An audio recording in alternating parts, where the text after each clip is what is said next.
G'day mates, my name's Liam.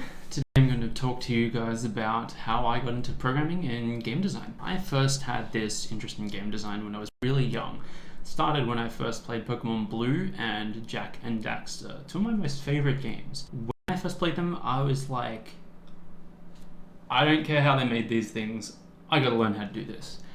And from that moment on, I kind of decided that that's what I want to do for a career. From there, I kind of experimented with Game Maker, and I think it's called Multimedia Fusion, but back then it was called like Click and Play. They were just really simple visual kind of game makers. Couldn't make anything too complex with them back then, but I had fun with my limited experience and my little brain and little amount of skills I had back then. And it was fun. I learned a lot and gained a lot of experience and had a lot of fun along the way. When I first got into high school, I was messing around with a game called Urban Terror.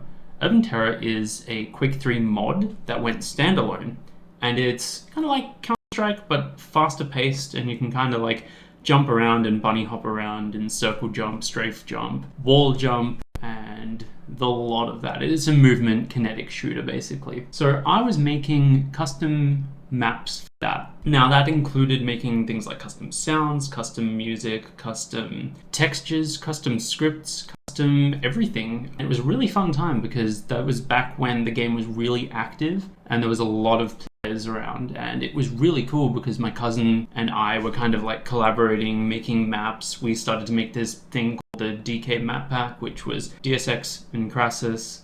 I'm Crassus, my cousin was DSX, and it was a map pack remaking the GoldenEye maps for Urban Terror. We never ended up finishing that project because it was pretty big and we were pretty young, but we got quite a long way through, and we remade quite a lot of maps, and some of them we remixed, some of them we stayed pretty faithful to the originals, but we had fun, we learned a lot, and that kind of drove my interest further into the 3D world and computer science and programming. From there, I started to learn Unity and Blender. So I started to do 3D modeling, I started to do programming in C#, I started to kind of get into the more development side of things rather than the modding side of things. Because the modding side of things was interesting, but my interest was really wanting to make my own games. And I still think it's a really cool thing to have in your games, but for me personally, it was just something I wanted to move away from because I know that I wanted to make custom gameplay that would allow me to release a game that people could enjoy, and people could even have the same kind of experiences that I had growing up, adding custom maps, modifying the game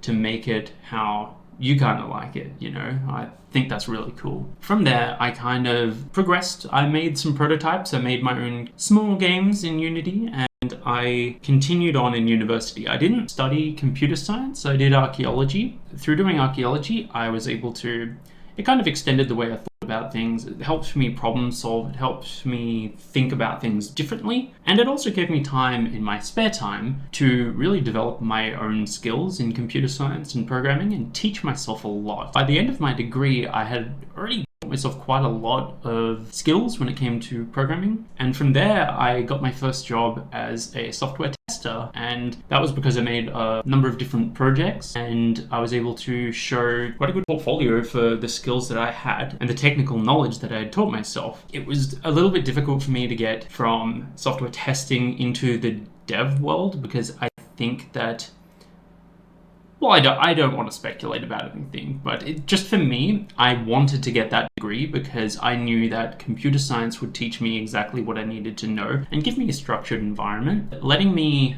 explore how to learn these skills that I want for my career. The best thing that I have learned out of studying computer science is that it's all about problem solving. It's not so much about the languages that you're learning in school or while you're teaching yourself. It's more about how do you break down a large project into small pieces that you can build upon each other to make a large project. That's kind of my journey. I'm still studying. I'm in my second year of computer science. I graduate at the end of next year, and I'm really enjoying it. I'm still working on my side projects. But yeah, the whole point of me wanting to start this channel is I wanted to kind of share the experiences that I've had in my development journey and the skills that I've developed over the years through self-teaching and through university, and I kind of wanted to share those experiences and skills with you guys and kind of bring you guys along for the journey. And yeah, I'd like to share the skills and knowledge that I have with the community and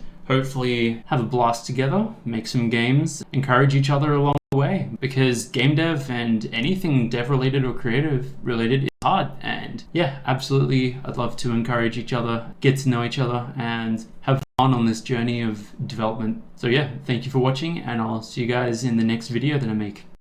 See ya.